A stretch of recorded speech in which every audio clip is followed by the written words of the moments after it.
السلام علیکم ورحمۃ اللہ وبرکاتہ نحمده ونصلي على رسوله الكريم اما بعد فاعوذ باللہ من الشیطان الرجیم بسم اللہ الرحمن الرحیم رب زدنی علما۔ الحمد للہ، آج دورہ قرآن کلاس میں پارہ نمبر 3 تلک الرسل ہے، نئے پیغامات نئی دعاؤں کے ساتھ۔ باری تعالی علم نافع، رزق طیب، عمل متقبل نصیب فرمائے، آمین۔ تلک الرسل فضلنا، یہ رسول ہم نے ان کے بعض کو بعض پر فضیلت دی۔ ان میں سے کچھ وہ ہیں جن سے اللہ نے کلام کیا، اور ان کے بعض کو اس نے درجوں میں بلند کیا۔ اور ہم نے عیسیٰ ابن مریم کو واضح نشانیاں دیں اور اسے پاک روح کے ساتھ قوت بخشی۔ اور اگر اللہ چاہتا تو جو لوگ ان کے بعد تھے آپس میں نہ لڑتے، اس کے بعد کہ ان کے پاس واضح نشانیاں آ چکیں، اور لیکن انہوں نے اختلاف کیا، تو ان میں سے کوئی تو وہ تھا جو ایمان لایا، اور ان سے کوئی وہ تھا جس نے کفر کیا۔ اور اگر اللہ چاہتا تو وہ آپس میں نہ لڑتے، اور لیکن اللہ کرتا ہے جو چاہتا ہے۔ یہاں وہ رسول مراد ہیں جن کا اس صورت میں ذکر آیا ہے کہ اللہ تعالیٰ نے انبیاء کو درجات میں مختلف رکھا ہے اور فضیلت میں ایک دوسرے سے زیادہ کیا ہے۔ وَلَقَدْ فَضَّلْنَا بَعْضَ النَّبِيِّينَ عَلَى بَعْضٍ، ہم نے بعض نبیوں کو بعض پر فضیلت بخشی، کسی کو کسی چیز میں تو کسی کو کسی چیز میں۔ آگے مثال بھی دی، موسیٰ علیہ السلام کو کلیم اللہ، عیسیٰ علیہ السلام کو روح اللہ، اور اسی طرح مختلف انبیاء کو دیکھا جائے تو آدم علیہ السلام کو اول البشر اور 60 ہاتھ قد عطا کیا، یہ ان کی انفرادیت تھی۔ اسی طرح یوسف علیہ السلام کی انفرادیت دیکھیں تو ان کے والد، دادا، پردادا اور وہ خود نبی تھے۔ یہ فضیلت کسی اور رسول کو حاصل نہیں تھی۔ اس بنا پر رسول اللہ صلی اللہ علیہ وسلم نے انہیں اکرم الناس یعنی لوگوں سے زیادہ معزز فرمایا۔ یاد رہے کہ فضیلت 2 طرح کی ہوتی ہے، ایک جزوی فضیلت جس کے بارے میں آیا کہ فضلنا بعضهم علی بعض، بعض کو بعض پر فضیلت ملی، اور ایک کلی فضیلت، یہ فضیلت ہمارے رسول صلی اللہ علیہ وسلم کے حصے میں آئی۔ جامع ترمذی میں صحیح حدیث ہے، رسول اللہ صلی اللہ علیہ وسلم نے فرمایا، انا سید ولد آدم یوم القیامہ ولا فخر، میں آدم کی اولاد کا قیامت کے دن سردار ہوں گا اور کوئی فخر نہیں۔ سوال یہ ذہن میں آتا ہے کہ کہیں تو بعض کو بعض پر فضیلت دینے کا ذکر ہے اور کہیں تفریق سے منع کیا گیا ہے، جیسے لا نفرق بین احد من رسلہ۔ تو جواب یہ ہے کہ فضیلت دینے میں مقابلہ بازی کی فضا نہیں ہونی چاہیے، جبکہ جس کو اللہ نے جو فضیلت دی اس پر ایمان رکھنا چاہیے۔ اسی بنا پر صرف مسلمانوں کو، امت محمد صلی اللہ علیہ وسلم کو یہ فضیلت حاصل ہے کہ نہ صرف وہ اپنے نبی صلی اللہ علیہ وسلم کی فضیلتوں کے معترف ہیں بلکہ سابقہ نبیوں کے فضائل کے بھی معترف ہیں۔ نبی صلی اللہ علیہ وسلم نے امت کو یہی سکھایا۔ بخاری کے حوالے سے ہے، آپ نے فرمایا، مجھے موسیٰ سے بہتر نہ کہو، یعنی کمپیئر کرنا، مقابلے کی فضا پیدا کرنا منع ہے۔ اسی طرح بخاری میں ہی ہے کہ لا تفضلوا بین انبیاء اللہ، اللہ کے انبیاء کو ایک دوسرے پر فضیلت مت دو۔ ہاں، جس کے جو فضائل ہیں وہ علی الرأس والعین، سر آنکھوں پر۔ اور اسی طرح اس آیت میں اللہ تعالیٰ نے اپنے رسول صلی اللہ علیہ وسلم کو تسلی دی ہے کہ کفر اور ایمان کی جنگ شروع سے چلی آ رہی ہے۔ کوئی نبی ایسا نہیں کہ جس کی ساری امت ایمان لے آئی ہو، لہٰذا آپ ان کے انکار سے رنجیدہ نہ ہوں۔ یا ایھا الذین آمنوا، اے لوگو جو ایمان لائے ہو، اس میں سے خرچ کرو جو ہم نے تمہیں دیا ہے، اس سے پہلے کہ وہ دن آئے جس میں نہ کوئی خرید و فروخت ہوگی اور نہ کوئی دوستی اور نہ کوئی سفارش، اور کافر لوگ ہی ظالم ہیں۔ یہ کتنی ہی پیاری بات ہے کہ اللہ نے فرمایا جو ہم نے تمہیں دیا ہے وہ اصل میں تمہارا نہیں ہے، ہم نے دیا ہے، پھر ہمارے ہی راستے میں دیتے ہوئے لاکھ بار سوچ و بچار کرتے ہو، اور اس دن تو جو نہیں ہوگا وہ بھی دینا چاہو گے کہ کسی طرح جان خلاصی ہو جائے، مگر پھر قبول نہیں کیا جائے گا۔ اللہ لا الہ الا ہو، یہ آیت الکرسی ہے جو قرآن کریم کی تمام آیات سے عظیم آیت ہے۔ ابی بن کعب رضی اللہ عنہ کہتے ہیں، رسول اللہ صلی اللہ علیہ وسلم نے فرمایا، اے ابو منذر، کیا تم جانتے ہو کہ تمہارے پاس اللہ کی کتاب میں سے کون سی آیت سب سے بڑی ہے؟ فرماتے ہیں میں نے کہا اللہ اور اس کا رسول بہتر جانتے ہیں۔ آپ نے فرمایا اے ابو منذر، کیا تم جانتے ہو تمہارے پاس اللہ کی کتاب میں سے کون سی آیت سب سے بڑی ہے؟ کہتے ہیں میں نے عرض کیا اللہ لا الہ الا ہو الحی القیوم۔ ابی بن کعب کہتے ہیں کہ آپ صلی اللہ علیہ وسلم نے میرے سینے پر ہاتھ مارا اور فرمایا اللہ کی قسم تم نے درست کہا، اے ابو منذر تمہیں یہ علم مبارک ہو۔ یہ مسلم کا حوالہ ہے۔ اسی طرح بخاری کے حوالے سے ہے، ابو ہریرہ رضی اللہ عنہ سے مروی ایک طویل حدیث جس میں ان کا زکوٰۃ الفطر کی حفاظت پر مامور ہونا اور ایک شخص کا 3 دن آ کر چوری کی کوشش کرنا، روزانہ گرفتار ہو کر منتیں کر کے چھوٹنا، اور تیسری دفعہ گرفتار ہونے پر انہیں یہ بتانا کہ جب تم بستر پر آؤ تو آیت الکرسی پڑھ لیا کرو، تو لازماً اللہ کی طرف سے تم پر ایک حفاظت کرنے والا مقرر ہوگا اور تمہارے صبح کرنے تک کوئی شیطان تمہارے قریب نہیں آئے گا۔ ابو ہریرہ رضی اللہ عنہ نے اس مرتبہ بھی اسے چھوڑ دیا۔ صبح ہوئی تو رسول اللہ صلی اللہ علیہ وسلم نے پوچھا تمہارے قیدی کا کیا بنا؟ میں نے سارا قصہ سنایا تو آپ نے فرمایا یاد رکھو اس نے تمہیں سچ بتایا حالانکہ وہ بہت جھوٹا تھا۔ پھر آپ صلی اللہ علیہ وسلم نے بتایا وہ شیطان تھا۔ اس حدیث سے آیت الکرسی کی فضیلت کے ساتھ رسول اللہ صلی اللہ علیہ وسلم سے اس آیت کا نام آیت الکرسی ہونے کی تصدیق بھی معلوم ہوتی ہے۔ اسی طرح سلسلہ الصحیحہ کے حوالے سے ہے، رسول اللہ صلی اللہ علیہ وسلم نے فرمایا جو شخص ہر فرض نماز کے بعد آیت الکرسی پڑھے تو اسے جنت میں داخلے سے سوائے موت کے کوئی اور چیز نہیں روکے گی۔ حسن اتفاق دیکھیے کہ آج آپ اس کلاس میں قرآن کریم کی سب سے لمبی آیت اذا تداینتم بدین وہ بھی پڑھیں گی اور سب سے عظمت والی آیت یعنی آیت الکرسی بھی پڑھ رہی ہیں، اور اس کی وجہ یہ ہے کہ اس آیت کا موضوع توحید ہے جو اس آیت میں کئی دلائل سے ثابت ہو رہا ہے۔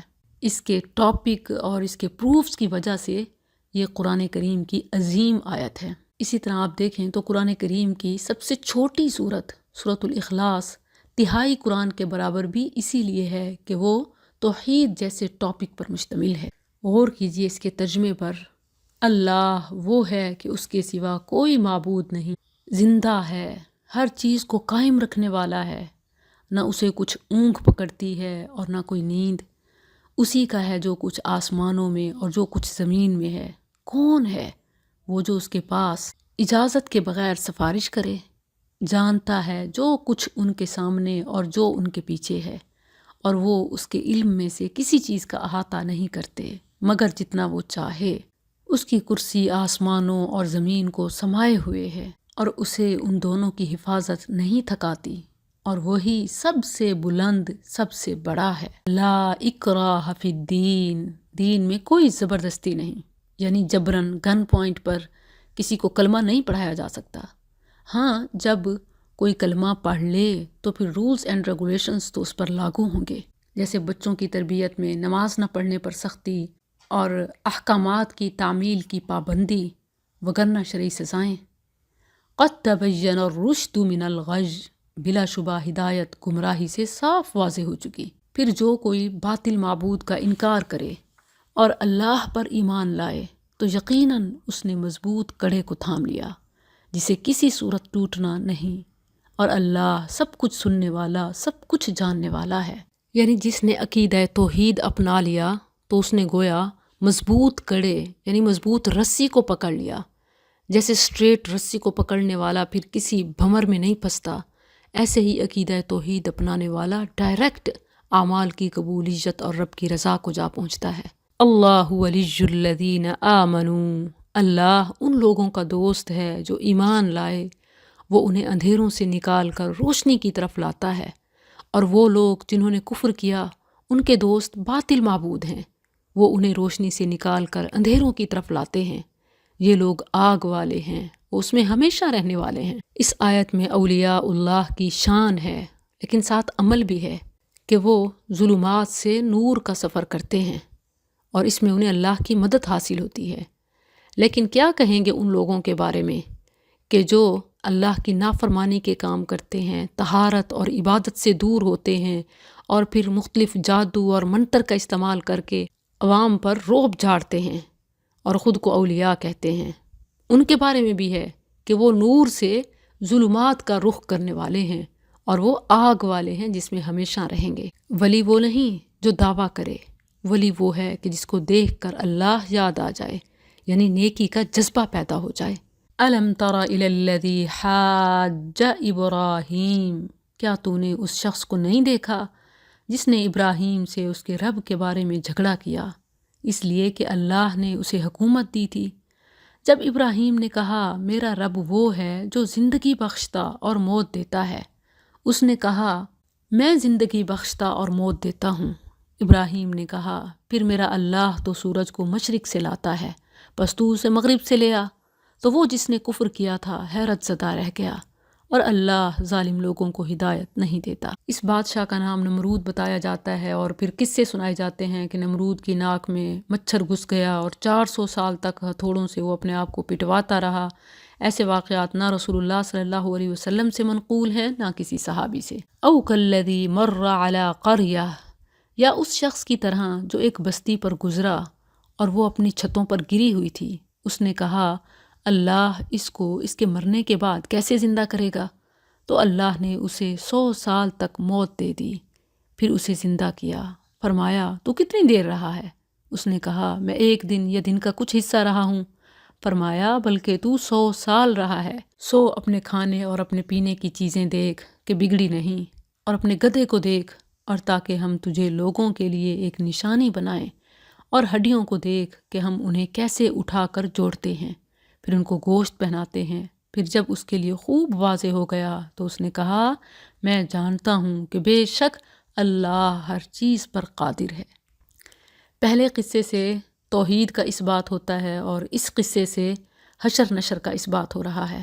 اس آیت میں مذکور شخص سے متعلق رسول اللہ صلی اللہ علیہ وسلم یا صحابہ کرام سے صحیح سند کے ساتھ کوئی ذکر نہیں ملتا کہ وہ کون تھا۔ بعض نے اس کا نام عزیر علیہ السلام اور بعض نے مختلف بتائے۔ یہ اسرائیلی روایات ہیں جنہیں نہ سچا کہا جا سکتا ہے نہ ہی جھوٹا، واللہ عالم۔ البتہ یہ بات یقینی ہے کہ وہ اللہ کے نبی تھے۔ اس کی دلیل اللہ کا ان سے پوچھنا اور پھر اصل مدت بتانا ہے۔ سوال یہ پیدا ہوتا ہے کہ جب وہ اللہ کے نبی تھے تو انہوں نے اللہ کا اس بستی کو دوبارہ زندہ کرنا بعید کیوں سمجھا؟ جواب اس کا یہ ہے کہ انہوں نے بعید سمجھ کر سوال نہیں کیا تھا، اور نہ ہی انہیں کوئی قیامت کے حوالے سے شک تھا، بلکہ اطمینان حاصل کرنا مقصود تھا۔ اور اللہ انبیاء کو بعض حقیقتوں کا آنکھوں سے مشاہدہ کروا دیتا ہے تاکہ وہ لوگوں کو صحیح عین الیقین کی طرح سمجھا سکیں۔ اور جیسے اس بات کا پیچھے ذکر ہوا کہ وہ اللہ انہیں اندھیروں سے نکال کر روشنی کی طرف لے آتا ہے، یعنی شکوک و شبہات سے یقین کا سفر۔ وَإِذْ قَالَ إِبْرَاهِيمُ، اور جب ابراہیم نے کہا اے میرے رب مجھے دکھا تو مردوں کو کیسے زندہ کرے گا؟ فرمایا اور کیا تو نے یقین نہیں کیا؟ کہا کیوں نہیں؟ اور لیکن اس لیے کہ میرا دل پوری تسلی حاصل کر لے۔ فرمایا پھر 4 پرندے پکڑ اور انہیں اپنے ساتھ مانوس کر لے، پھر ہر پہاڑ پر ان کا ایک حصہ رکھ دے، پھر انہیں بلا، دوڑتے ہوئے تیرے پاس آ جائیں گے، اور جان لے کہ بے شک اللہ سب پر غالب کمال حکمت والا ہے۔ بعض نے ان جانوروں کے یا پرندوں کے بھی نام بتائے ہیں کہ مرغ، مور، کوا، کبوتر، فلاں فلاں، تو اس کی تعیین بھی بالکل بے فائدہ ہے۔ اگر کوئی اہمیت ہوتی تو قرآن خاموش نہ رہتا۔ مثل الذین ینفقون، ان لوگوں کی مثال جو اپنے مال اللہ کے راستے میں خرچ کرتے ہیں، ایک دانے کی مثال کی طرح ہے جس نے 7 خوشے اگائے، ہر خوشے میں 100 دانے ہیں، اور اللہ جس کے لیے چاہتا ہے بڑھا دیتا ہے، اور اللہ وسعت والا سب کچھ جاننے والا ہے۔ جو لوگ اپنے مال اللہ کے راستے میں خرچ کرتے ہیں، پھر انہوں نے جو خرچ کیا اس کے پیچھے نہ کسی طرح کا احسان جتلانا لگاتے ہیں اور نہ کوئی تکلیف پہنچانا، ان کے لیے ان کا اجر ان کے رب کے پاس ہے، اور ان پر نہ کوئی خوف ہے اور نہ وہ غمگین ہوں گے۔ اچھی بات اور معاف کر دینا اس صدقے سے بہتر ہے جس کے پیچھے کسی طرح کا تکلیف پہنچانا ہو، اور اللہ بہت بے پرواہ بے حد بردبار ہے۔ یا ایھا الذین آمنوا لا تبطلوا، اے لوگو جو ایمان لائے ہو اپنے صدقے احسان رکھنے اور تکلیف پہنچانے سے برباد مت کرو، اس شخص کی طرح جو اپنا مال لوگوں کے دکھاوے کے لیے خرچ کرتا ہے اور اللہ اور یوم آخرت پر ایمان نہیں رکھتا۔ تو اس کی مثال ایک صاف چٹان کی مثال جیسی ہے۔ جس پر تھوڑی سی مٹی ہو، پھر اس پر ایک زوردار بارش برسے، بس اسے ایک سخت چٹان کی صورت چھوڑ جائے، وہ اس میں سے کسی چیز پر قدرت نہیں پائیں گے جو انہوں نے کمایا، یعنی جتنی بھاگ دوڑ محنت کی، دنیا میں مفاد کی خاطر کی، تو وہ تو مل گیا، مگر حقیقی ثواب سے محروم ہی رہیں گے۔ اور اللہ کافر لوگوں کو ہدایت نہیں دیتا۔ اور ان لوگوں کی مثال جو اپنے مال اللہ کی رضا چاہتے ہوئے اور اپنے دلوں کو ثابت رکھتے ہوئے خرچ کرتے ہیں، اس باغ کی مثال جیسی ہے جو کسی اونچی جگہ پر ہو، جس پر ایک زوردار بارش برسے تو وہ اپنا پھل دگنا دے، بس اگر اس پر زور کی بارش نہ برسے تو کچھ شبنم۔ اور اللہ جو کچھ تم کر رہے ہو اسے خوب دیکھنے والا ہے۔ خلاصہ یہ ہے کہ اللہ کوانٹٹی نہیں، کوالٹی دیکھتا ہے، تو مقدار کے بجائے معیار پر کام کریں۔ آیا ود احدکم، کیا تم میں سے کوئی پسند کرتا ہے کہ اس کا کھجوروں اور انگوروں کا ایک باغ ہو جس کے نیچے سے نہریں بہتی ہوں، اس کے لیے اس میں ہر قسم کے کچھ نہ کچھ پھل ہوں، اور اسے بڑھاپا آ پہنچے اور اس کے کمزور بچے ہوں، پھر اسے ایک بگولا آ پہنچے جس میں ایک آگ ہو تو وہ بالکل جل جائے۔ اسی طرح اللہ تمہارے لیے کھول کر آیات بیان کرتا ہے تاکہ تم سوچو۔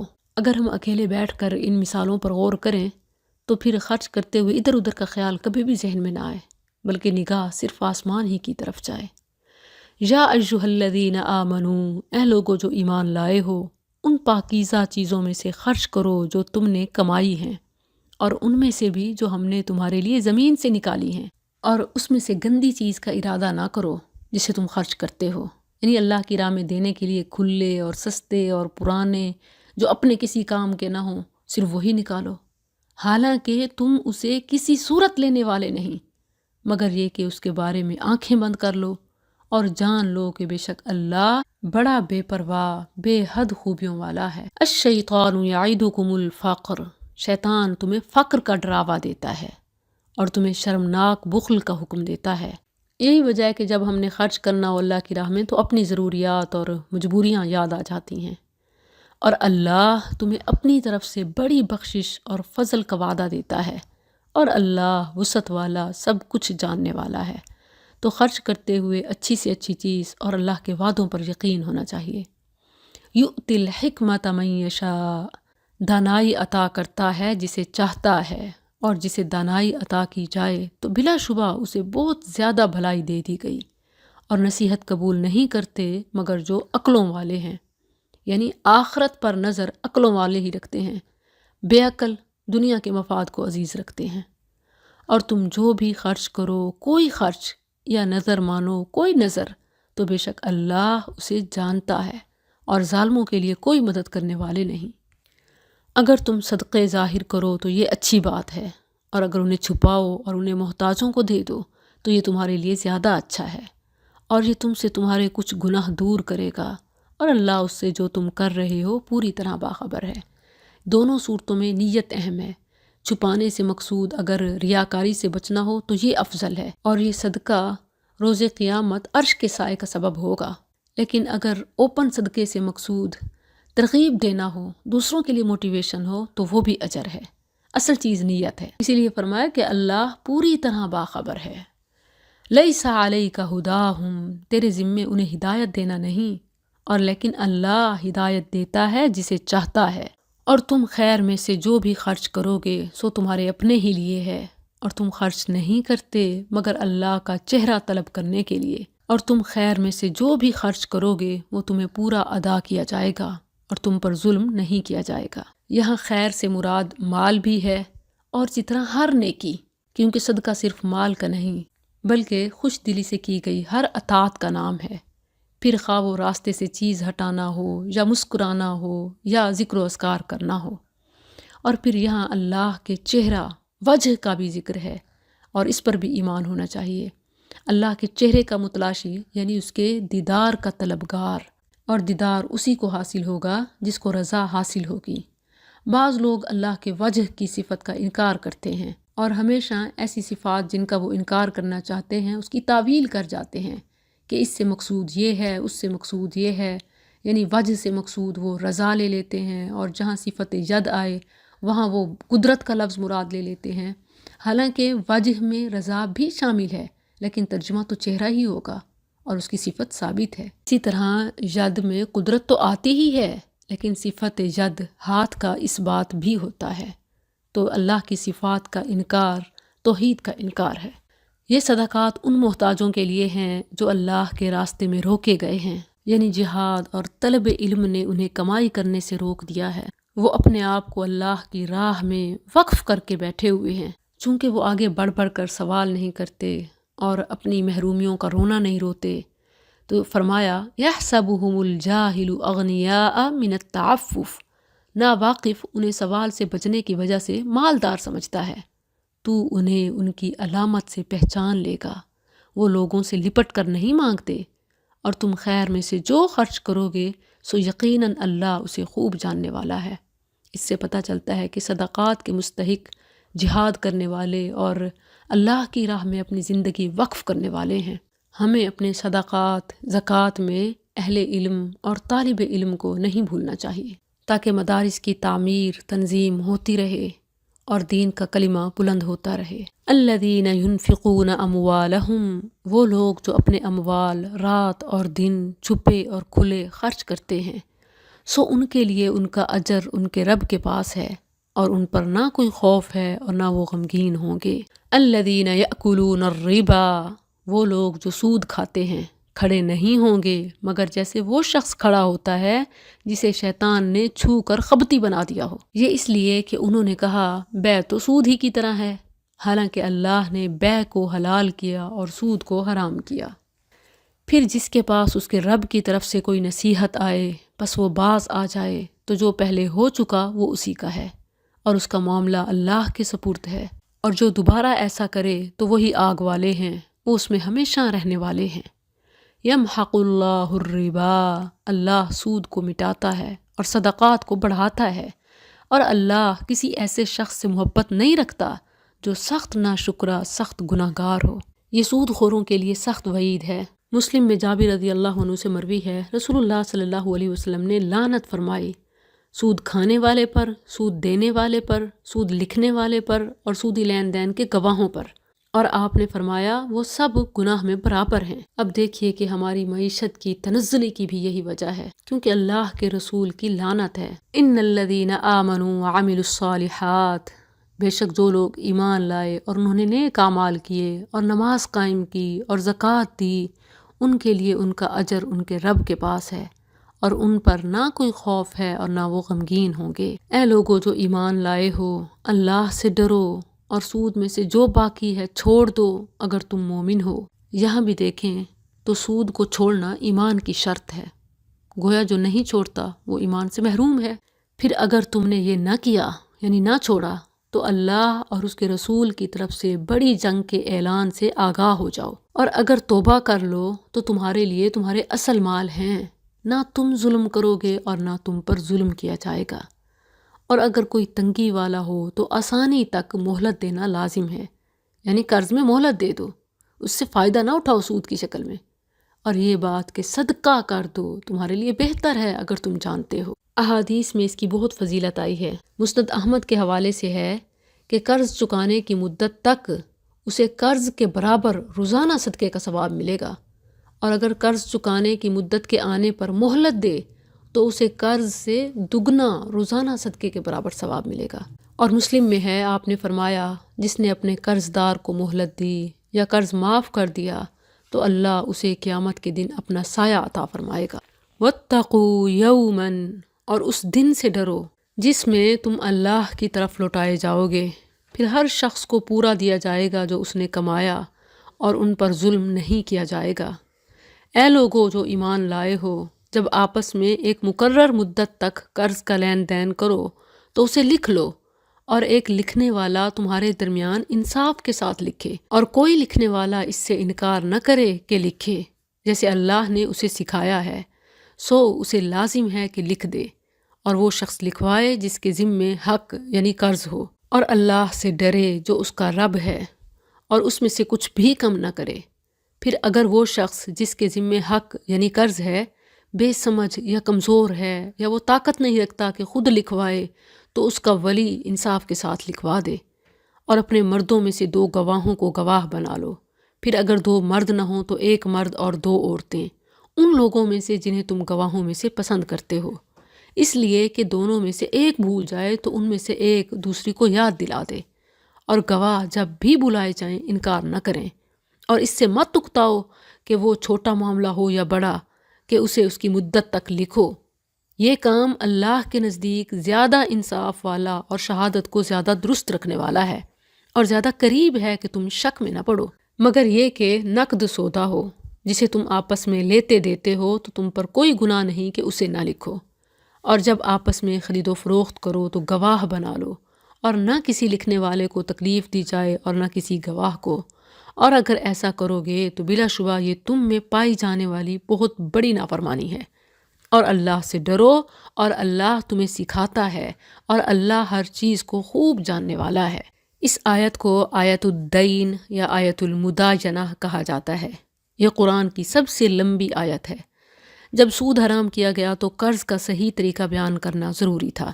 اس آیت میں بیان فرمایا، اور اصولی طور پر 3 باتیں ضروری قرار دیں: 1 لکھ لینا، 2 مدت مقرر کرنا، 3 گواہ بنانا۔ عموماً لوگ ادھار یا قرض کے معاملے میں تحریر کو معیوب اور بے اعتمادی کی علامت سمجھتے ہیں۔ آیت کے آخر میں اس کی حکمت بیان کی کہ یہ اللہ کے نزدیک زیادہ انصاف والی، گواہی کو زیادہ درست رکھنے والی اور ہر قسم کے شک و شبہ سے بچانے والی چیز ہے۔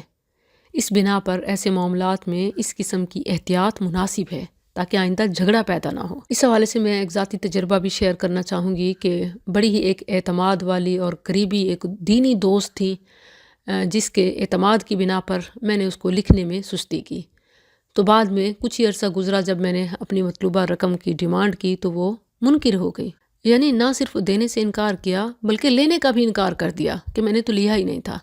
تب جا کر انسان کو سمجھ آتی ہے کہ واقعی اللہ زیادہ جاننے والا ہے، جیسے فرمایا واللہ بکل شیء علیم۔ وَإِن كُنتُم، اور اگر تم کسی سفر پر ہو اور کوئی لکھنے والا نہ پاؤ تو ایسی گروی لازم ہے جو قبضے میں لے لی گئی ہو۔ پھر اگر تم میں سے کوئی کسی پر اعتبار کرے تو جس پر اعتبار کیا گیا ہے وہ اپنی امانت ادا کرے، اور اللہ سے ڈرے جو اس کا رب ہے، اور شہادت مت چھپاؤ، اور جو اسے چھپائے تو بے شک وہ اس کا دل گنہگار ہے، اور اللہ جو کچھ تم کر رہے ہو اسے خوب جاننے والا ہے۔ اب دیکھیں اس آیت میں فَإِنْ آمِنَ کا لفظ یہ بتاتا ہے کہ اگر کوئی اعتبار کرتا ہے، یعنی نہیں لکھواتا یا اسی طرح گروی میں کوئی چیز نہیں لیتا، تو جو لے رہا ہے اسے چاہیے کہ اللہ کا ڈر اختیار کرے اور اس کے اعتماد کو نہ توڑے۔ اور اس سے یہ بھی پتہ چلتا ہے کہ بظاہر قرض کا لکھنا واجب معلوم ہو رہا ہے انسان کے فائدے کے لیے، مگر یہ حکم واجب نہیں، اصل میں مستحب ہے، جیسے کہ یہ الفاظ ہیں فَإِنْ آمِنَ بَعْضُكُمْ بَعْضًا، کہ اگر کوئی اعتبار کرتا ہے، اعتماد کرتا ہے، تو لینے والے کو بھی چاہیے کہ وہ اللہ کا تقوی اختیار کرے اور گواہی کو نہ چھپائے، بلکہ گواہی کو چھپانا کبیرہ گناہ ہے، جیسا کہ یہاں بھی ہے کہ اس کا دل گنہگار ہے، یعنی یہ صرف عمل کی کوتاہی نہیں بلکہ دل کی بھی برائی ہے۔ للہ ما فی السماوات وما فی الارض، اللہ ہی کا ہے جو کچھ آسمانوں میں اور جو زمین میں ہے، اور اگر تم اسے ظاہر کرو جو تمہارے دلوں میں ہے یا اسے چھپاؤ، اللہ تم سے اس کا حساب لے گا، پھر جسے چاہے گا بخش دے گا اور جسے چاہے گا عذاب دے گا، اور اللہ ہر چیز پر پوری طرح قادر ہے۔ اس سے معلوم ہوتا ہے کہ دل کے فعل پر بھی محاسبہ ہوگا، مگر اس سے مراد دل کے وہ اعمال ہیں جن پر انسان کو اختیار ہے، مثلا ایمان، کفر، نیکی یا برائی کا عزم، تو اس پر محاسبہ ہوگا۔ رہے وہ خیالات جو انسان کی طاقت اور اختیارات سے باہر ہیں اور خود بخود آ جاتے ہیں، تو اگر آدمی ان کو اپنی دل میں جگہ نہیں دیتا تو ان پر محاسبہ نہیں ہوگا۔ اور اس حوالے سے نبی صلی اللہ علیہ وسلم کی دعائیں بھی ہیں کہ اللہ دلوں میں برے خیالوں کو ٹکنے ہی نہ دے۔ اللہم طہر قلبی من النفاق وعملی من الرياء ولسانی من الكذب وعینی من الخیانہ فإنک تعلم خائنة الأعین وما تخفی الصدور۔ اسی طرح ایک طویل دعا میں دل کی سختی سے پناہ مانگنا بھی سکھایا گیا۔ اللہم انی اعوذ بک من العجز والکسل والبخل والحرم والقسوة والغفلة والذلة والمسكنة وأعوذ بك من الفقر والكفر والشرك والنفاق والسمعة والرياء وأعوذ بك من الصمم والبكم والجنون والبرص والجذام وسجع الأسقام۔ آمن الرسول، یہ رسول اس پر ایمان لایا جو اس کے رب کی جانب سے اس کی طرف نازل کیا گیا، اور سب مومن بھی، ہر ایک اللہ اور اس کے فرشتوں اور اس کی کتابوں اور اس کے رسولوں پر ایمان لایا۔ ہم اس کے رسولوں میں سے کسی ایک کے درمیان فرق نہیں کرتے۔ اور انہوں نے کہا، ہم نے سنا اور ہم نے اطاعت کی، تیری بخشش مانگتے ہیں اے ہمارے رب، اور تیری ہی طرف لوٹ کر جانا ہے۔ لا یکلف اللہ، اللہ کسی جان کو تکلیف نہیں دیتا مگر اس کی گنجائش کے مطابق۔ اسی کے لیے ہے جو اس نے نیکی کمائی اور اسی پر ہے جو اس نے گناہ کمایا۔ اے ہمارے رب، ہم سے مواخذہ نہ کر اگر ہم بھول جائیں یا خطا کر جائیں۔ اے ہمارے رب، اور ہم پر کوئی بھاری بوجھ نہ ڈال جیسے تو نے اسے ان لوگوں پر ڈالا جو ہم سے پہلے تھے۔ اے ہمارے رب، اور ہم سے وہ چیز نہ اٹھوا کہ جس کے اٹھانے کی ہم میں طاقت نہ ہو، اور ہم سے درگزر کر اور ہمیں بخش دے اور ہم پر رحم کر، تو ہی ہمارا مالک ہے، سو کافر لوگوں کے مقابلے میں ہماری مدد فرما۔ یہ آخری دو آیات یعنی آمن الرسول اور لا یکلف اللہ، رسول اللہ صلی اللہ علیہ وسلم کو معراج کے موقع پر سدرۃ المنتہا کے پاس عطا فرمائی گئیں، جیسا کہ صحیح مسلم میں ہے۔ اس کے علاوہ بھی اس کے بہت سے فضائل آئے ہیں، جیسے بخاری میں ہے، رسول اللہ صلی اللہ علیہ وسلم نے فرمایا، جو شخص رات کو سورہ بقرہ کی آخری دو آیتیں پڑھ لے تو وہ اس کے لیے کافی ہوں گی، یعنی دن بھر میں جو نیکیوں کے کام اس سے رہ گئے یہ اس کے لیے کفایہ بن جائیں گی۔ اسی طرح مسلم میں ابن عباس رضی اللہ عنہما سے مروی ہے، ایک دن جبریل رسول اللہ صلی اللہ علیہ وسلم کے پاس بیٹھے ہوئے تھے کہ انہوں نے اوپر سے ایک زوردار آواز سنی۔ انہوں نے سر اٹھایا، پھر فرمایا، یہ آسمان کا دروازہ ہے جو آج کھولا گیا، اس سے پہلے کبھی نہ کھولا گیا۔ پھر اس دروازے سے ایک فرشتہ اترا۔ جبریل نے فرمایا، یہ ایک فرشتہ ہے جو آج زمین کی طرف نازل ہوا، اس سے پہلے کبھی نازل نہیں ہوا۔ پھر اس فرشتے نے رسول اللہ صلی اللہ علیہ وسلم کو سلام کیا اور کہا، دو نوروں کی خوشخبری سنیے، یہ دونوں صرف آپ کو عطا کیے گئے ہیں، آپ سے پہلے کسی نبی کو عطا نہیں ہوئے۔ ایک نور سورہ فاتحہ ہے اور دوسرا نور سورہ بقرہ کی آخری آیات ہیں۔ آپ جب کبھی ان دونوں میں سے کوئی کلمہ تلاوت کریں گے تو آپ کی مانگی ہوئی چیز مل جائے گی، یعنی دعا کی قبولیت کے لیے ان میں سے ایک کو ضرور پڑھ لینا چاہیے۔ اسی طرح ترمذی میں ہے، نعمان بن بشیر رضی اللہ عنہ کہتے ہیں، رسول اللہ صلی اللہ علیہ وسلم نے فرمایا، اللہ نے زمین و آسمان پیدا کرنے سے 2000 سال پہلے ایک کتاب لکھی، اس میں سے اس نے 2 آیتیں نازل فرمائی جن کے ساتھ سورہ بقرہ کا اختتام کیا۔ وہ جس گھر میں 3 راتیں پڑھی جائیں تو شیطان اس گھر کے قریب نہیں آ سکے گا۔ تو دیکھیں کہ سورہ بقرہ مکمل پڑھنا یا دوسری طرف صرف 3 دن تک مسلسل یہ پڑھ لینا ایک ہی شان ہے، سبحان اللہ، جیسے 10 پارے پڑھنا یا ایک بار سورہ اخلاص پڑھنا۔ یہ اللہ کا کرم ہے کہ اس نے اس امت کے چھوٹے عمل پر بھی بڑا اجر لکھ دیا۔ آئیے سورہ آل عمران شروع کرتے ہیں۔ یہ مدنی صورت ہے، اس کی ابتدائی 83 آیات وفد نجران کے بارے میں نازل ہوئیں۔ یہ وفد 60 سواروں پر مشتمل تھا، جن میں سے 14 ان کے معزز افراد تھے، اور پھر 3 ان میں سب سے نمایاں تھے۔ ایک امیر تھا، دوسرا مشیر تھا اور تیسرا پادری تھا۔ ان کا نبی صلی اللہ علیہ وسلم سے مناظرہ ہوا۔ آپ نے فرمایا، مسیح فنا ہو جائے گا اور اللہ ہی حج یعنی ہمیشہ زندہ ہے اور رہے گا۔ آپ نے یہ اور دوسرے دلائل پیش کیے جس پر وہ خاموش ہو گئے۔ اس پر یہ صورت نازل ہوئی۔ اس صورت کی فضیلت میں مسلم میں ابو امامہ باہلی رضی اللہ عنہ سے مروی ہے، رسول اللہ صلی اللہ علیہ وسلم نے فرمایا، 2 روشن صورتیں بقرہ اور آل عمران پڑھا کرو، کیونکہ یہ دونوں قیامت کے دن اس طرح آئیں گی جس طرح 2 بادل ہوں یا 2 سائبان ہوں یا 2 اڑتے ہوئے پرندوں کی قطاریں ہوں، اور یہ دونوں صورتیں اپنے پڑھنے والوں کی شفاعت کریں گی۔ بسم اللہ الرحمن الرحیم، الف لام میم، اللہ لا الہ الا ہو الحی القیوم، اللہ وہ ہے کہ اس کے سوا کوئی معبود نہیں، زندہ ہے، ہر چیز کو قائم رکھنے والا ہے۔ یہ اس صورت کا دعویٰ ہے، اور وفد نجران کو دعوت کی مناسبت سے اس کے اثبات پر زور دیا گیا۔ الحج، القیوم، یہ اسماء حسنہ اللہ کی صفات ہیں۔ حیات اور قیومیت اللہ کی صفات ذاتیہ میں سے ہیں۔ وہ ہمیشہ سے ہے اور ہمیشہ رہے گا، اسے موت اور فنا نہیں۔ القیوم، اس کا مطلب ہے ساری کائنات قائم رکھنے والا، محافظ، نگران۔ ساری کائنات اس کی محتاج، وہ کسی کا محتاج نہیں۔ عیسائی عیسیٰ علیہ السلام کو اللہ یا اللہ کا بیٹا یا تین میں سے ایک مانتے ہیں۔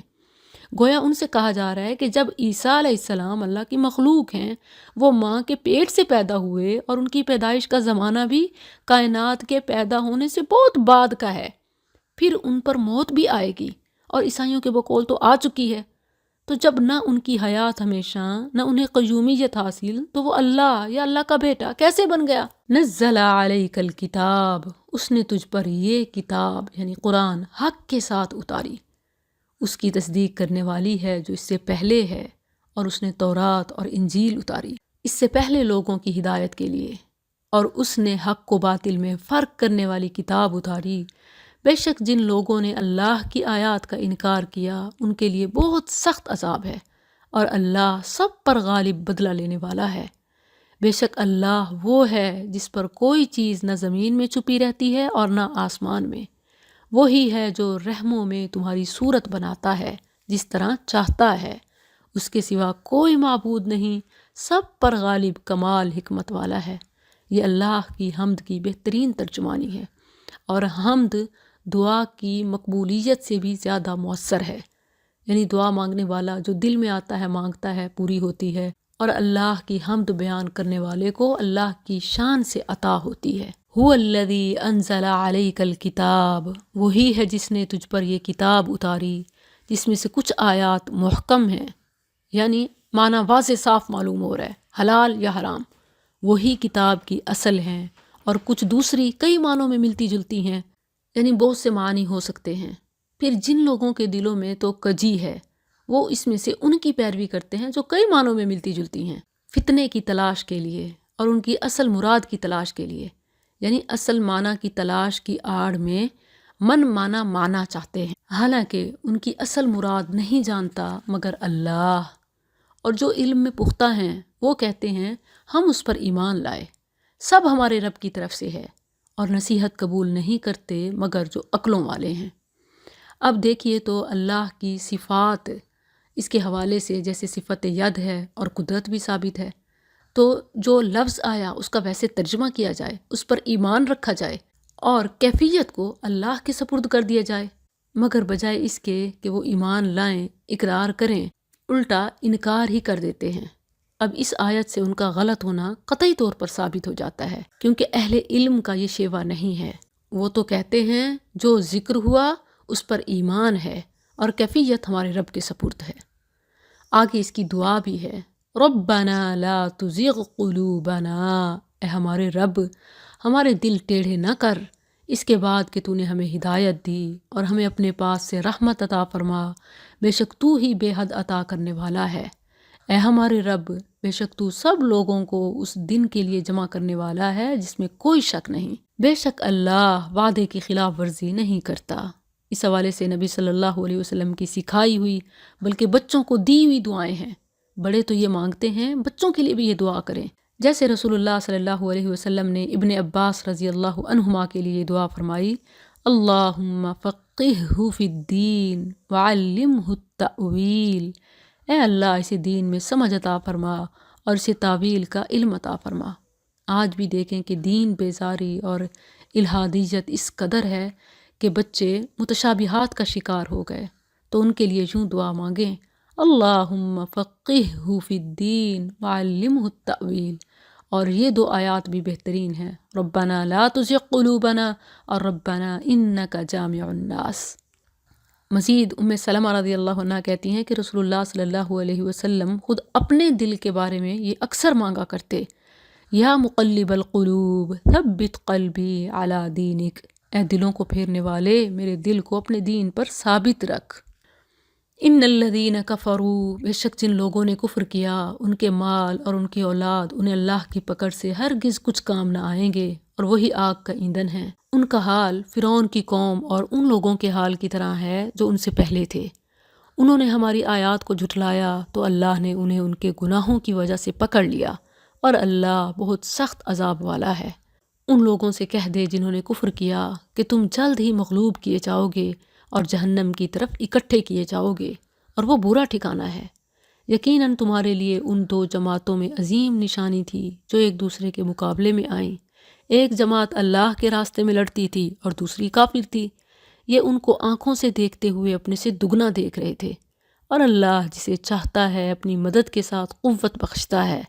بلا شبہ اس میں آنکھوں والوں کے لیے یقیناً بڑی عبرت ہے۔ کیسے عبرت ہے؟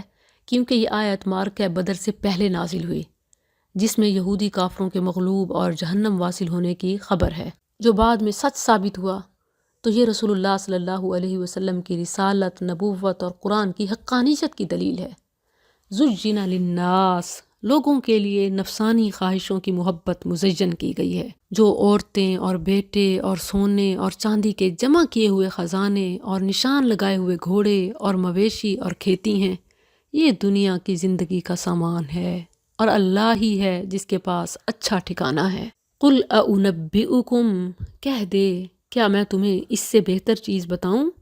جو لوگ متقی بنے ان کے لیے ان کے رب کے پاس باغات ہیں جن کے نیچے سے نہریں بہتی ہیں، ان میں ہمیشہ رہنے والے ہیں، اور نہایت پاک صاف بیویاں، اور اللہ کی جانب سے عظیم خوشنودی ہے، اور اللہ بندوں کو خوب دیکھنے والا ہے۔ جو کہتے ہیں ربنا اننا آمنا فاغفر لنا ذنوبنا وقنا عذاب النار، اے ہمارے رب، بے شک ہم ایمان لائے، سو ہمیں ہمارے گناہ بخش دے اور ہمیں آگ کے عذاب سے بچا۔ الصابرین، جو صبر کرنے والے اور سچ کہنے والے اور حکم ماننے والے اور خرچ کرنے والے اور رات کی آخری گھڑیوں میں بخشش مانگنے والے ہیں۔ اللہ نے گواہی دی کہ بے شک حقیقت یہ ہے کہ اس کے سوا کوئی معبود نہیں، اور فرشتوں نے اور علم والوں نے بھی اس حال میں کہ وہ انصاف پر قائم ہے۔ اس کے سوا کوئی معبود نہیں، سب پر غالب کمال حکمت والا ہے۔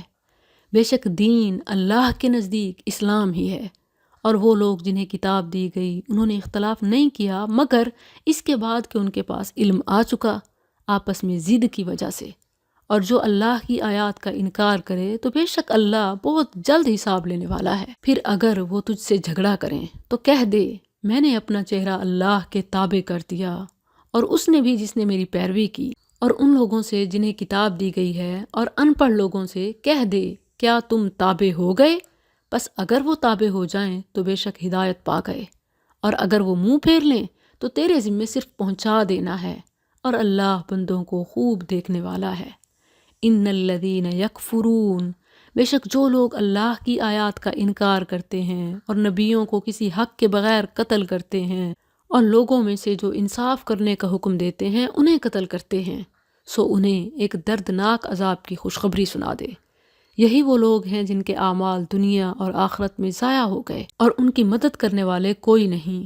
کیا تو نے ان لوگوں کو نہیں دیکھا جنہیں کتاب میں سے ایک حصہ دیا گیا؟ انہیں اللہ کی کتاب کی طرف بلایا جاتا ہے تاکہ وہ ان کے درمیان فیصلہ کرے، پھر ان میں سے ایک گروہ منہ پھیر لیتا ہے اس حال میں کہ وہ منہ موڑنے والے ہوتے ہیں۔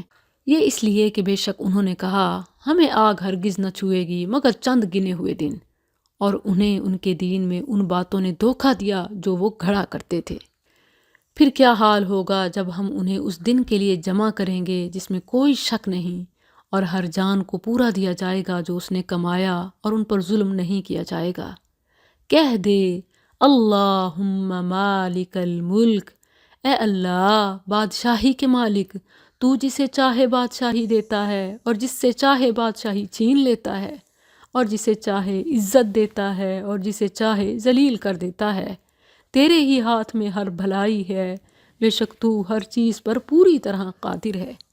یہ دعا بھی ہے، مستقبل کی بشارت بھی ہے، عقیدے کی ترجمانی بھی ہے، خواہش کا اظہار بھی ہے۔ اسے بھی حفظ کر لینا چاہیے۔ اور اگلی آیت بھی، تو رات کو دن میں داخل کرتا ہے اور تو دن کو رات میں داخل کرتا ہے، اور تو زندہ کو مردہ سے نکالتا ہے اور تو مردہ کو زندہ سے نکالتا ہے، اور تو جسے چاہے کسی حساب کے بغیر رزق دیتا ہے۔ اس سے موسموں کے اعتبار سے رات اور دن کے بڑھنے اور گھٹنے کی طرف اشارہ ہے۔ ایک ہی وقت کبھی رات کا حصہ بن جاتا ہے اور کبھی دن کا۔ اسی طرح رات دن میں داخل ہو جاتی ہے اور دن رات میں۔ مردہ سے زندہ یعنی کافر سے مسلمان، جیسے آزر سے ابراہیم علیہ السلام، پھر نطفے سے حیوان، انڈے سے پرندہ، اور زندہ سے مردہ جیسے نوح علیہ السلام سے کنعان، اور حیوان اور پرندے سے نطفہ اور انڈا۔ لا یتخذ المؤمنون، ایمان والے مومنوں کو چھوڑ کر کافروں کو دوست مت بنائیں، اور جو ایسا کرے گا وہ اللہ کی طرف سے کسی چیز میں نہیں مگر یہ کہ تم ان سے بچو، کسی طرح بچنا، اور اللہ تمہیں اپنے آپ سے ڈراتا ہے اور اللہ ہی کی طرف لوٹ کر جانا ہے۔ کہہ دے اگر تم اسے چھپاؤ جو تمہارے سینوں میں ہے یا اسے ظاہر کرو، اللہ اسے جان لے گا، اور وہ جانتا ہے جو کچھ آسمانوں میں ہے اور جو زمین میں ہے، اور اللہ ہر چیز پر پوری طرح قادر ہے۔ جس دن ہر شخص حاضر کیا ہوا پائے گا جو اس نے نیکی میں سے کیا اور وہ بھی جو اس نے برائی میں سے کیا، چاہے گا کاش اس کے درمیان اور اس کے درمیان یعنی گناہوں کے بہت دور کا فاصلہ ہوتا، اور اللہ تمہیں اپنے آپ سے ڈراتا ہے، یعنی یہ سب پہلے بتا دیا، اور اللہ بندوں سے بے حد نرمی کرنے والا ہے۔ یہ اس کی شفقت ہے کہ اس نے ہماری تعلیم کے لیے، تنبیہ کے لیے یہ سب کیا۔ کہہ دے اگر تم اللہ سے محبت کرتے ہو تو میری پیروی کرو۔ اللہ کی محبت اتباع رسول میں ہے۔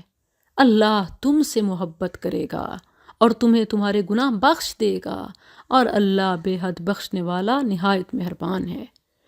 کہہ دے اللہ اور رسول کا حکم مانو، پھر اگر وہ منہ پھیر لیں تو بے شک اللہ کافروں سے محبت نہیں رکھتا۔ بے شک اللہ نے آدم اور نوح کو اور ابراہیم کے گھرانے اور عمران کے گھرانے کو جہانوں پر چن لیا، ایسی نسل جس کا باز باز سے ہے، اور اللہ سب کچھ سننے والا، سب کچھ جاننے والا ہے۔ جب عمران کی بیوی نے کہا اے میرے رب، بے شک میں نے تیرے لیے اس کی نظر مانی ہے جو میرے پیٹ میں ہے کہ آزاد چھوڑا ہوا ہوگا، سو مجھ سے قبول فرما، بے شک تو ہی سب کچھ سننے والا، سب کچھ جاننے والا ہے۔ اس میں یہ سبق ہے کہ بچے کی پیدائش سے بھی پہلے نیکی کا عزم کر لینا چاہیے۔ اللہ کو یہ بات بہت پسند ہے۔ پھر جب اس نے اسے جنا تو کہا اے میرے رب، یہ تو میں نے لڑکی جنی ہے، اور اللہ زیادہ جاننے والا ہے جو اس نے جنا، اور لڑکا اس لڑکی جیسا نہیں، یعنی جو لڑکا عمران کی بیوی کے ذہن میں تھا اس لڑکی جیسا نہیں ہو سکتا جو انہیں عطا کی گئی۔ اس میں اس لڑکی کی فضیلت کی طرف اشارہ ہے، اور یہ بھی معلوم ہوتا ہے کہ صرف لڑکا ہونے کی بنا پر برتری نہیں بلکہ عمل کی بنا پر ہے، وگرنہ با عمل، با فضیلت، با کردار لڑکیاں لڑکوں سے بھی افضل ہو سکتی ہیں، جیسے فرمایا وَلَيْسَ الذَّكَرُ كَالْأُنثَىٰ وَإِنِّي سَمَّيْتُهَا مریم، اور بے شک میں نے اس کا نام مریم رکھا ہے۔ اس سے معلوم ہوتا ہے کہ پیدائش کے ساتھ ہی نام رکھا جا سکتا ہے، 7ویں دن کا انتظار ضروری نہیں ہے، بلکہ 7واں دن نام رکھنے کی آخری حد ہے۔ خود رسول اللہ صلی اللہ علیہ وسلم نے اپنے بیٹے ابراہیم کی پیدائش کی رات ہی اس کا نام ابراہیم رکھ دیا، اور فرمایا میں نے اپنے باپ ابراہیم کے نام پر اس کا نام رکھا۔ وَإِنِّي أُعِيذُهَا بِكَ، اور بے شک میں اسے اور اس کی اولاد کو شیطان مردود سے تیری پناہ میں دیتی ہوں۔ بس اس کے رب نے اسے اچھی قبولیت کے ساتھ قبول کیا اور اچھی نشوونما کے ساتھ اس کی پرورش کی، اور اس کا کفیل زکریا کو بنا دیا۔ جب کبھی زکریا اس کے پاس عبادت خانے میں داخل ہوتا، اس کے پاس کوئی نہ کوئی کھانے کی چیز پاتا، کہا اے مریم یہ تیرے لیے کہاں سے آئے؟ اس نے کہا یہ اللہ کے پاس سے ہے، بے شک اللہ جسے چاہتا ہے کسی حساب کے بغیر رزق دیتا ہے۔ یہ رزق بطور کرامت مریم علیہ السلام کے پاس پہنچ رہا تھا، اور اس امت میں بھی جو حقیقی اولیاء شہداء ہیں ان کو یہ مقام مل سکتا ہے۔ جیسے بخاری میں ابو ہریرہ رضی اللہ عنہ سے خبیب رضی اللہ عنہ کی سولی کا واقعہ ہے۔ مکہ کے جس گھر میں انہیں قید رکھا گیا، اس گھر والی بنت الحارث کا بیان ہے کہ اللہ کی قسم میں نے خبیب سے بہتر قیدی کبھی نہیں دیکھا۔ اللہ کی قسم میں نے ایک دن انہیں انگور کا گچھا کھاتے ہوئے دیکھا جو ان کے ہاتھ میں تھا، جبکہ وہ لوہے کی زنجیروں میں بندھے ہوئے تھے، حالانکہ مکہ میں کوئی پھل نہیں تھا۔ بنت الحارث کہتی تھیں کہ یقیناً وہ اللہ کی طرف سے رزق تھا جو اس نے خبیب کو دیا، مگر یاد رہے کہ کرامت ولی کے اختیار میں نہیں ہوتی کہ جو وہ چاہے کرے، ورنہ خبیب زنجیریں تڑوا کر آزاد ہو جاتے۔ حتیٰ کہ نبی بھی اپنی مرضی سے کوئی معجزہ نہیں دکھا سکتے۔ فرمایا وَمَا كَانَ لَنَا أَن نَأْتِيَكُمْ بِسُلْطَانٍ إِلَّا بِإِذْنِ اللَّهِ، ہمارے ہاں کرامات کے نام پر جو خرافات چھوڑی جاتی ہیں ان کا اس سے کوئی تعلق نہیں۔ وہیں زکریا نے اپنے رب سے دعا کی، اے میرے رب، مجھے اپنے پاس سے ایک پاکیزہ اولاد عطا فرما۔ نیک اولاد کے حصول کے لیے یہ قرآنی دعا ہے۔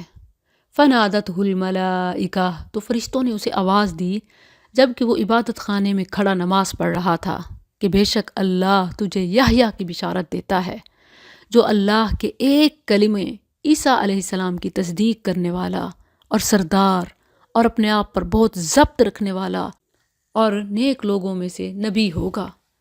کہا، اے میرے رب، میرے ہاں لڑکا کیسے ہوگا جب کہ مجھے تو بڑھاپا آ پہنچا اور میری بیوی بانجھ ہے؟ فرمایا، اسی طرح اللہ کرتا ہے جو چاہتا ہے۔ کہا، اے میرے رب، میرے لیے کوئی نشانی بنا دے۔ فرمایا، تیری نشانی یہ ہے کہ تو 3 دن لوگوں سے بات نہیں کرے گا مگر اشارے سے، اور اپنے رب کو بہت زیادہ یاد کر اور شام اور صبح تسبیح کر۔ اور جب فرشتوں نے کہا، اے مریم، بے شک اللہ نے تجھے چن لیا اور تجھے پاک کر دیا اور سب جہانوں کی عورتوں پر تجھے چن لیا ہے، اے مریم، اپنے رب کی فرما بردار بن اور سجدہ کر اور رکوع کرنے والوں کے ساتھ رکوع کر۔ یہ غیب کی کچھ خبریں ہیں، ہم اسے تیری طرف وحی کرتے ہیں، اور تو اس وقت ان کے پاس نہ تھا جب وہ اپنے قلم پھینک رہے تھے کہ ان میں سے کون مریم کی کفالت کرے، اور نہ تو اس وقت ان کے پاس تھا جب وہ جھگڑ رہے تھے۔ اذ قالت الملائکہ، جب فرشتوں نے کہا، اے مریم، بے شک اللہ تجھے اپنی طرف سے ایک کلمے کی بشارت دیتا ہے، یعنی اللہ کن فرمائے گا اور بچہ ہو جائے گا، جس کا نام مسیح عیسیٰ بن مریم ہے، دنیا اور آخرت میں بہت مرتبے والا اور مقرب لوگوں سے ہوگا، اور لوگوں سے گہوارے میں بات کرے گا اور ادھیڑ عمر میں بھی، اور نیک لوگوں سے ہوگا۔ اس نے کہا، اے میرے رب، میرے ہاں لڑکا کیسے ہوگا حالانکہ کسی بشر نے مجھے ہاتھ نہیں لگایا؟ فرمایا، اسی طرح اللہ پیدا کرتا ہے جو چاہتا ہے، جب وہ کسی کام کا فیصلہ کر لیتا ہے تو اس سے یہی کہتا ہے کن، ہو جا، تو وہ ہو جاتا ہے۔ اور وہ اسے کتاب اور حکمت اور تورات اور انجیل سکھائے گا، اور بنی اسرائیل کی طرف رسول ہوگا کہ بے شک میں تمہارے پاس رب کی طرف سے عظیم نشانی لے کر آیا ہوں، کہ بے شک میں تمہارے لیے مٹی سے پرندے کی شکل کی مانند بناتا ہوں، پھر اس میں پھونک مارتا ہوں تو وہ اللہ کے حکم سے پرندہ بن جاتی ہے، اور میں اللہ کے حکم سے پیدائشی اندھے اور برس والے کو تندرست کرتا ہوں، اور مردوں کو زندہ کر دیتا ہوں، اور تمہیں بتا دیتا ہوں جو کچھ تم اپنے گھروں میں کھاتے اور جو ذخیرہ کرتے ہو۔ بے شک اس میں تمہارے لیے ایک نشانی ہے اگر تم مومن ہو، اور اس کی تصدیق کرنے والا ہوں جو مجھ سے پہلے تورات سے ہے، اور تاکہ میں تمہارے لیے بعض وہ چیزیں حلال کر دوں جو تم پر حرام کی گئی تھیں، اور میں تمہارے پاس تمہارے رب کی طرف سے عظیم نشانی لے کر آیا ہوں، سو اللہ سے ڈرو اور میرا کہنا مانو، بے شک اللہ ہی میرا رب اور تمہارا رب ہے، بس اس کی عبادت کرو، یہ سیدھا راستہ ہے۔ پھر جب عیسیٰ نے ان سے کفر محسوس کیا تو اس نے کہا، کون ہے جو اللہ کی طرف میرے مددگار ہیں؟ حواریوں نے کہا، ہم اللہ کے مددگار ہیں، ہم اللہ پر ایمان لائے اور گواہ ہو جا کہ بے شک ہم فرما بردار ہیں۔ ربنا آمنا بما انزلت واتبعنا الرسول فاکتبنا مع الشاہدین۔ اے ہمارے رب، ہم اس پر ایمان لائے جو تو نے نازل فرمایا اور ہم رسول کے پیروکار بن گئے، سو تو ہمیں شہادت دینے والوں کے ساتھ لکھ لے۔ یہ شہید بننے کی اور اسی طرح شاہد یعنی نیکی کے گواہ بننے کی دعا ہے۔ اللہ عز و جل ہم سب کو بھی بنائے۔ وَمَكَرُوا وَمَكَرَ اللَّهُ، اور انہوں نے خفیہ تدبیر کی اور اللہ نے بھی خفیہ تدبیر کی، اور اللہ سب خفیہ تدبیر کرنے والوں سے بہتر ہے۔ یہ ان کے ارادہ قتل کا جواب ہے۔ اذ قال اللہ، جب اللہ نے فرمایا، اے عیسیٰ، بے شک میں تجھے قبض کرنے والا ہوں اور تجھے اپنی طرف اٹھانے والا ہوں، اور تجھے ان لوگوں سے پاک کرنے والا ہوں جنہوں نے کفر کیا، اور ان لوگوں کو جنہوں نے تیری پیروی کی قیامت کے دن تک ان لوگوں کے اوپر کرنے والا ہوں جنہوں نے کفر کیا۔ پھر میری ہی طرف تمہارا لوٹ کر آنا ہے تو میں تمہارے درمیان اس چیز کے بارے میں فیصلہ کروں گا جس میں تم اختلاف کیا کرتے تھے۔ پھر جن لوگوں نے تو کفر کیا سو میں انہیں دنیا اور آخرت میں عذاب دوں گا، بہت سخت عذاب، اور کوئی ان کی مدد کرنے والے نہیں۔ اور رہے وہ لوگ جو ایمان لائے اور انہوں نے نیک اعمال کیے تو وہ انہیں ان کے اجر پورے دے گا، اور اللہ ظالموں سے محبت نہیں کرتا۔ یہ ہے جسے ہم آیات اور پر حکمت نصیحت میں سے تجھ پر پڑھتے ہیں۔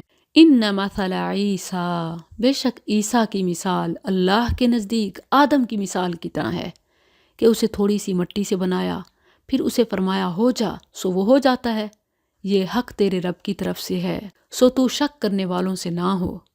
پھر جو شخص تجھ سے اس کے بارے میں جھگڑا کرے اس کے بعد کہ تیرے پاس علم آ چکا، تو کہہ دے آؤ ہم اپنے بیٹوں اور تمہارے بیٹوں کو بلا لیں، اور اپنی عورتوں اور تمہاری عورتوں کو بھی، اور اپنے آپ کو اور تمہیں بھی، پھر گڑ گڑا کر دعا کریں، بس جھوٹوں پر اللہ کی لعنت بھیجیں۔ بلا شبہ یہ یقیناً یہی سچا بیان ہے، اور اللہ کے سوا کوئی بھی معبود نہیں، اور بلا شبہ اللہ یقیناً وہی سب پر غالب کمال حکمت والا ہے۔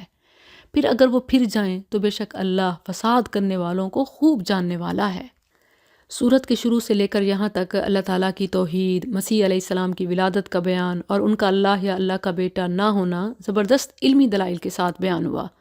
اب حکم ہوا کہ جو شخص اتنے واضح دلائل کے بعد بھی نہ مانے اور اناد پر اتر آئے تو اس سے بحث کا کوئی فائدہ نہیں، پھر انہیں مباہلہ کی دعوت دو۔ اور مباہلہ کی صورت یہ ہے کہ آؤ ہم اپنے بیٹوں اور تمہارے بیٹوں کو بلا لیں، اپنی عورتوں تمہاری عورتوں کو، خود تم بھی اور خود ہم بھی، پھر گڑ گڑا کر دعا کریں تو جھوٹوں پر اللہ کی لعنت ہوگی۔ مسلم میں ہے کہ جب یہ آیت نازل ہوئی، نبی صلی اللہ علیہ وسلم نے علی، فاطمہ اور حسن و حسین رضی اللہ عنہم کو بلایا اور فرمایا اللہم ہؤلاء اہلی، اے اللہ یہ میرے اہل ہیں۔ یعنی آپ صلی اللہ علیہ وسلم تو مباہلہ کے لیے تیار ہو گئے، مگر اہل نجران مباہلہ سے ڈر گئے اور انہوں نے جزیہ دینا منظور کر لیا۔ قل یا اہل الکتاب، کہہ دے اے اہل کتاب، آؤ ایک ایسی بات کی طرف جو ہمارے درمیان اور تمہارے درمیان برابر ہے، یہ کہ ہم اللہ کے سوا کسی کی عبادت نہ کریں اور اس کے ساتھ کسی چیز کو شریک نہ کریں، اور ہم میں سے کوئی کسی کو اللہ کے سوا رب نہ بنائے۔ پھر اگر وہ پھر جائیں تو کہہ دو گواہ رہو کہ بے شک ہم فرما بردار ہیں، یعنی اسی پر قائم ہیں۔ یا اہل الکتاب، اے اہل کتاب، تم ابراہیم کے بارے میں کیوں جھگڑتے ہو؟ یہ یہود و نصارہ کو کہا جا رہا ہے کیونکہ ان میں سے ہر ایک کہتے کہ ہم ابراہیم علیہ السلام کے دین پر ہیں، تو کہا گیا کہ یہودیت اور نصرانیت تو آ ہی ان کے بعد میں، پھر ابراہیم علیہ السلام اس پر کیسے ہوئے؟ وَمَا أُنزِلَتِ التَّوْرَاةُ وَالْإِنجِيلُ إِلَّا مِن بَعْدِ، جبکہ تورات اور انجیل تو نازل ہی اس کے بعد کی گئی ہیں، تو کیا تم سمجھتے نہیں؟ دیکھو تم وہ لوگ ہو کہ تم نے اس بات میں جھگڑا کیا جس کے متعلق تمہیں کچھ علم تھا، تو اس بات میں کیوں جھگڑتے ہو جس کا تمہیں کچھ علم نہیں؟ اور اللہ جانتا ہے اور تم نہیں جانتے۔ ابراہیم نہ یہودی تھا اور نہ نصرانی، بلکہ ایک طرف والا فرمانبردار تھا اور مشرکوں سے نہ تھا۔ بے شک سب لوگوں سے ابراہیم کے زیادہ قریب یقیناً وہی لوگ ہیں جنہوں نے اس کی پیروی کی، اور یہ نبی اور وہ لوگ جو ایمان لائے، اور اللہ ہی ایمان والوں کا دوست ہے۔ اہل کتاب کی ایک جماعت نے چاہا کاش وہ تمہیں گمراہ کر دیں، حالانکہ وہ اپنے سوا کسی کو گمراہ نہیں کر رہے اور وہ شعور نہیں رکھتے۔ اے اہل کتاب، تم کیوں اللہ کی آیات سے کفر کرتے ہو حالانکہ تم خود گواہی دیتے ہو؟ اے اہل کتاب، تم کیوں حق کو باطل سے خلط ملط کرتے ہو اور حق کو چھپاتے ہو حالانکہ تم جانتے ہو؟ اور اہل کتاب میں سے ایک گروہ نے کہا تم دن کے شروع میں اس چیز پر ایمان لاؤ جو ان لوگوں پر نازل کی گئی ہے جو ایمان لائے ہیں، اور اس کے آخر میں انکار کر دو۔ چونکہ اس سے ایک برا امیج جاتا ہے تو لوگوں کو کنفیوز کرنے کے لیے انہوں نے یہ پالیسی بنائی، اور یہ بھی کہا کہ وَلَا تُؤْمِنُوا إِلَّا لِمَن تَبِعَ دِينَكُمْ، کسی کے لیے مت مانو سوائے اس کے جو تمہارے دین کی پیروی کرے۔ کہہ دے اصل ہدایت تو اللہ کی ہدایت ہے۔ ان کی اصل ضد اس لیے تھی کہ وہ یہ ماننے کو ہی تیار نہیں تھے کہ جو کچھ تمہیں دیا گیا ہے اس جیسا کسی اور کو بھی دیا جائے گا، یا وہ تم سے تمہارے رب کے پاس جھگڑا کریں گے۔ کہہ دے بے شک سب فضل اللہ کے ہاتھ میں ہے، وہ اسے جس کو چاہتا ہے دیتا ہے، اور اللہ وسعت والا سب کچھ جاننے والا ہے، اپنی رحمت کے ساتھ خاص کرتا ہے جسے چاہتا ہے، اور اللہ بہت بڑے فضل والا ہے۔ یہی احساسات ہم سب کے دلوں میں ہوتے ہیں اپنے رب کے لیے، تو یہ الفاظ ترجمانی ہے۔ رسول اللہ صلی اللہ علیہ وسلم اپنے رب سے یوں بھی مانگتے اللہم مصرف القلوب صرف قلوبنا علی طاعتک ومن اہل الکتاب، اور اہل کتاب میں سے بعض وہ ہے کہ اگر تو اس کے پاس ایک خزانہ امانت رکھ دے وہ اسے تیری طرف ادا کر دے گا، اور ان میں سے بعض وہ ہے کہ اگر تو اس کے پاس ایک دینار امانت رکھے وہ اسے تیری طرف ادا نہیں کرے گا مگر جب تک تو اس کے اوپر کھڑا رہے۔ یہ اس لیے کہ انہوں نے کہا ہم پر ان پڑھوں کے بارے میں گرفت کا کوئی راستہ نہیں، اور وہ اللہ پر جھوٹ کہتے ہیں حالانکہ وہ جانتے ہیں۔ قرآن کا انصاف یہ ہے کہ ان میں سے جو اچھا ہے اس کی صفت بیان کی، مگر ان کی ہیرا پھیری دیکھیے کہ مسلمانوں کو انصاف دینے کے بھی روا نہیں، اور مسلمانوں پر ظلم زیادتی اپنا پیدائشی حق سمجھتے ہیں۔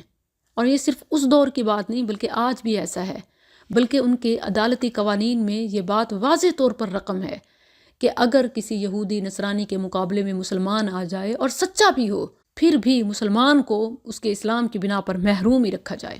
یہ وہی اسلاموفوبیا ہے جس کا ذکر قرآن نے کر دیا۔ کیوں نہیں، جو شخص اپنا عہد پورا کرے اور ڈرے تو یقیناً اللہ ڈرنے والوں سے محبت کرتا ہے۔ بے شک جو لوگ اللہ کے عہد اور اپنی قسموں کے عوض تھوڑی قیمت لیتے ہیں، وہ لوگ ہیں کہ ان کے لیے آخرت میں کوئی حصہ نہیں، اور اللہ قیامت کے دن نہ ان سے بات کرے گا، نہ ان کی طرف دیکھے گا، اور نہ انہیں پاک کرے گا، اور ان کے لیے دردناک عذاب ہے۔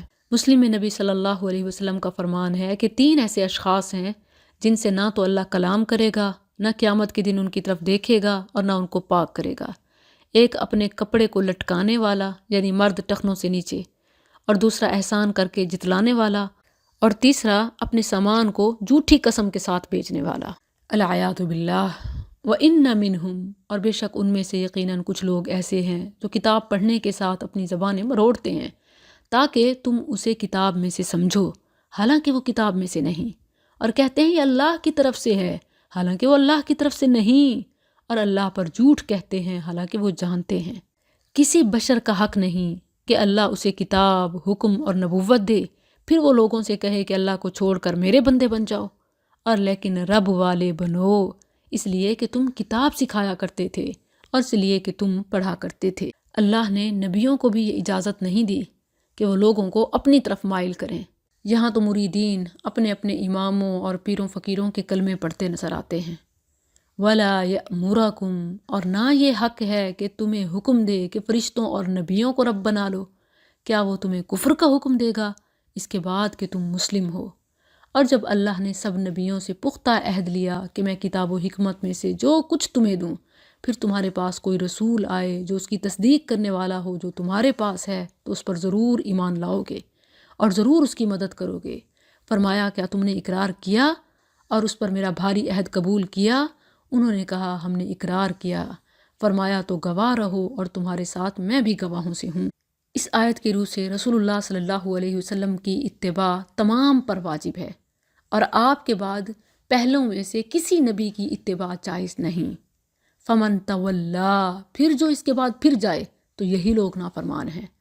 تو کیا وہ اللہ کے دین کے علاوہ کچھ اور تلاش کرتے ہیں؟ حالانکہ آسمانوں اور زمین میں جو بھی ہے خوشی اور ناخوشی سے اسی کا فرمانبردار ہے، اور وہ اسی کی طرف لوٹائے جائیں گے۔ کہہ دے ہم اللہ پر ایمان لائے اور اس پر جو ہم پر نازل کیا گیا، اور جو ابراہیم اور اسماعیل اور اسحاق اور یعقوب اور اس کی اولاد پر نازل کیا گیا، اور جو موسیٰ اور عیسیٰ اور دوسرے نبیوں کو ان کے رب کی طرف سے دیا گیا۔ ہم ان میں سے کسی ایک کے درمیان فرق نہیں کرتے، اور ہم اسی کے فرمانبردار ہیں۔ اور جو اسلام کے علاوہ کوئی اور دین تلاش کرے تو وہ اس سے ہرگز قبول نہ کیا جائے گا، اور وہ آخرت میں خسارہ اٹھانے والوں سے ہوگا۔ اللہ ان لوگوں کو کیسے ہدایت دے گا جنہوں نے اپنے ایمان کے بعد کفر کیا، اس کے بعد کہ انہوں نے شہادت دی کہ یقیناً یہ رسول سچا ہے، اور ان کے پاس واضح دلیلیں آ چکیں، اور اللہ ظالم لوگوں کو ہدایت نہیں دیتا۔ یہ لوگ، ان کی جزا یہ ہے کہ بے شک ان پر اللہ کی اور فرشتوں کی اور تمام لوگوں کی لعنت ہے، ہمیشہ اس میں رہنے والے ہیں، نہ ان سے عذاب ہلکا کیا جائے گا اور نہ وہ مہلت دیے جائیں گے۔ اس میں ان لوگوں کے لیے واضح پیغام ہے جو کرسچنز اور جوش وغیرہ کے لیے سافٹ کارنر رکھتے ہیں کہ وہ بھی تو اللہ کے نبیوں کو ماننے والے ہیں۔ نبی صلی اللہ علیہ وسلم کے بعد کسی نبی کی نبوت کا سکہ نہیں چلتا، مگر جن لوگوں نے اس کے بعد توبہ کی اور اصلاح کر لی تو یقیناً اللہ بے حد بخشنے والا نہایت مہربان ہے۔ بے شک وہ لوگ جنہوں نے اپنے ایمان کے بعد کفر کیا پھر کفر میں بڑھ گئے، ان کی توبہ ہرگز قبول نہ کی جائے گی، اور وہی لوگ سراسر گمراہ ہیں۔